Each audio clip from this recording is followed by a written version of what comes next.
ಎಲ್ಲರಿಗೂ ನಮಸ್ಕಾರ ಸ್ನೇಹಿತರೆ. ಎಲ್ಲರಿಗೂ ಈ ಒಂದು ರಹಸ್ಯ ಬಯಲು ಕಾರ್ಯಕ್ರಮಕ್ಕೆ ಸ್ವಾಗತ ಸ್ನೇಹಿತರೆ ನಾನು ಇವತ್ತು ಈ ಒಂದು ರಹಸ್ಯ ಬಯಲು ಕಾರ್ಯಕ್ರಮದಲ್ಲಿ ಮತ್ತೊಂದು ರಹಸ್ಯದ ಬಗ್ಗೆ ತಿಳಿಸ್ತಾ ಹೋಗ್ತೀನಿ ಸ್ನೇಹಿತರೆ.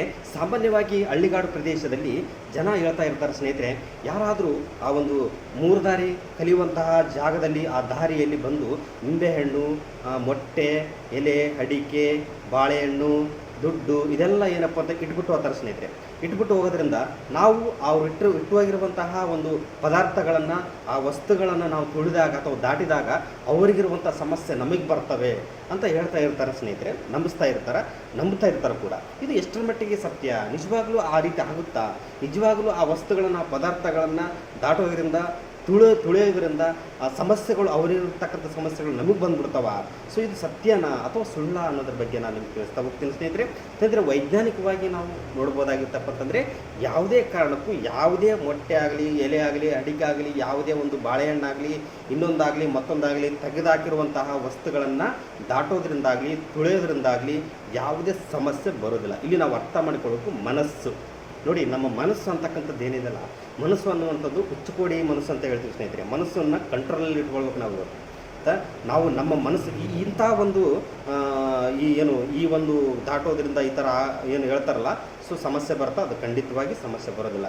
ಯಾಕೆ ಕೆಲವೊಬ್ಬರಿಗೆ ಆದರೂ ಕೂಡ ದಾಟೋದ್ರಿಂದ ಸಮಸ್ಯೆ ಬಂದಿದೆ ಅಂತ ಹೇಳ್ತಾರೆ ಸ್ನೇಹಿತರೆ? ಅದು ಈ ಕಾರಣ ಏನು ನಾವಿಲ್ಲಿ ಅರ್ಥ ಮಾಡ್ಕೊಳ್ಬೇಕು. ಇಂಥ ಒಂದು ಏನಪ್ಪ ಅಂತಂದರೆ, ಇಂಥ ಒಂದು ವ್ಯವಸ್ಥೆಗೆ ಭಯಪಡುವಂತಹ ಮನಸ್ಸು ಯಾವುದಪ್ಪ ಅಂತಂದರೆ ಅದು ದುರ್ಬಲ ಮನಸ್ಸು. ದುರ್ಬಲ ಮನಸ್ಸು, ವೀಕ್ ಮೈಂಡ್ ಅಂತ ಕರಿತೀವಿ ನಾವು.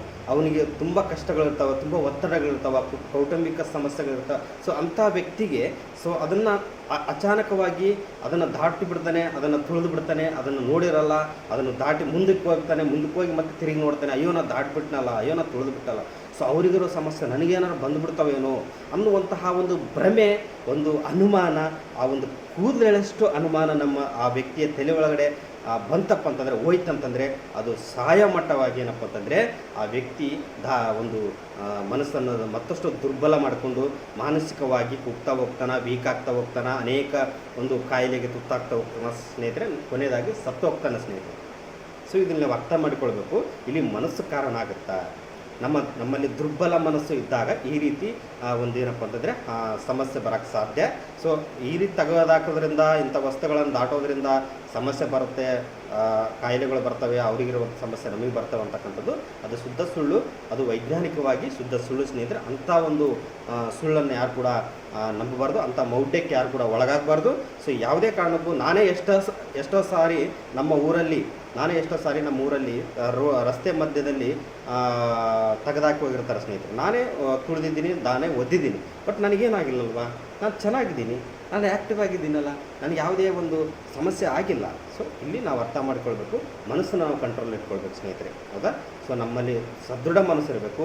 ಅದೇನು ಆಗೋದಿಲ್ಲ ಬಿಡು, ಅದೆಲ್ಲ ಮೂಢನಂಬಿಕೆ, ಅದೆಲ್ಲ ಯಾರು ನಂಬ್ತಾರೆ ಅಂತೇಳಿ ನಮ್ಮಲ್ಲಿ ಅಂಥ ಭಾವನೆ ಬಂದಾಗ ಸೊ ಅದು ಯಾವುದು ಸಮಸ್ಯೆ ಬರೋದಿಲ್ಲ ಅಲ್ಲಿ. ಸೊ ಒಂದು ವೇಳೆ ಏನಾದರೂ ನಮ್ಮಲ್ಲಿ ದುರ್ಬಲ ಮನಸ್ಸಿದ್ದಾಗ, ಮಾನಸಿಕ ಒತ್ತಡಗಳಿದ್ದಾಗ, ಸೊ ಅದನ್ನು ತುಳಿದು ನಾವು ಗೊತ್ತಾಗದ ರೀತಿಯಲ್ಲಿ ಮುಂದಕ್ಕೆ ಹೋಗಿ ಮತ್ತೆ ತಿರುಗಿ ನಾವು ನೋಡಿದಾಗ, ಅಯ್ಯೋ ಈ ಥರ ಹಿಂಗಾಯ್ತಲ್ಲ ಅಂತ ಅನುಮಾನ, ಆ ಭ್ರಮೆ ನಮ್ಮ ಆ ತಲೆ ಒಳಗಡೆ ಬಂದ ತಕ್ಷಣ ನಮಗೇನಪ್ಪ ಅಂದರೆ ಅಲ್ಲಿಂದ ಪ್ರಾಬ್ಲಮ್ ಸ್ಟಾರ್ಟ್ ಆಗುತ್ತೆ ಸ್ನೇಹಿತರೆ.